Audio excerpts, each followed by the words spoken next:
Mais d'abord, on commence par les audiences qu'ont regardé les Français hier soir. Ils ont surtout regardé TF1 avec le film, alors accrochez-vous, je vais essayer de bien le prononcer, Eyjafjallajökull. Ils l'ont aussi appelé le volcan. Mais bien sûr, personne n'arrivait jamais à le prononcer. Cette comédie avec Danny Boone et Valérie Bonneton a attiré 3 301 000 téléspectateurs. C'était 16,2% de part d'audience. En deuxième position, France 2 avec le film Les Invisibles avec Audrey Lamy. 3 133 000 téléspectateurs. C'était 15,4% de part d'audience. Et puis en troisième place, M6 avec Capital qui était assez en forme. 2 25 000 téléspectateurs et 10,7% de part d'audience pour ce numéro qui était consacré aux petits commerçants. Voilà, c'est tout ce que je peux vous dire pour hier soir. Et comme chaque lundi, on revient sur les audiences du week-end. Les chaînes arrivaient en tête vendredi soir.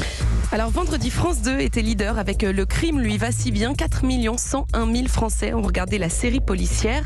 En deuxième place, TF1 avec le deuxième épisode de Star à domicile. 2 690 000 téléspectateurs. Un moins bon score que la semaine dernière pour le retour de cette émission. M6 était en troisième place avec un numéro inédit de Maison à vendre qui a attiré 1 900 000 personnes. Et puis vous le savez Philippe, vendredi soir c'était aussi la 47e cérémonie des Césars sur Canal+, qui a attiré 1 320 000 personnes. Un score en baisse par rapport aux précédentes éditions. Mais avec cette cérémonie en clair, la chaîne est tout de même arrivée 4e de la soirée devant France 3. Et il nous manque le samedi pour être complet. Samedi, qu'ont regardé les Français à la télé? Eh bien sans surprise, TF1 était leader avec The Voice et ses 4 570 000 téléspectateurs. C'est un peu moins que la semaine dernière, mais la chaîne était loin devant France 3. France 3 qui était deuxième de la soirée avec une rediffusion des Secrets du Château. 3 540 000 Français ont regardé ce téléfilm policier.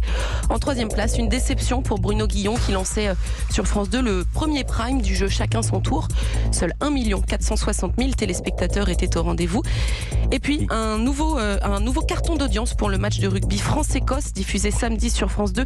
5 000 personnes étaient devant leur écran. Il y a même eu un pic de 6 100 000 téléspectateurs à la fin du match. Match qui, vous le savez Philippe, a été remporté par les Français. Je le sais parce que je l'ai regardé. En tout cas, ils ont plus fait que The Voice en prime time, ce qui est assez incroyable.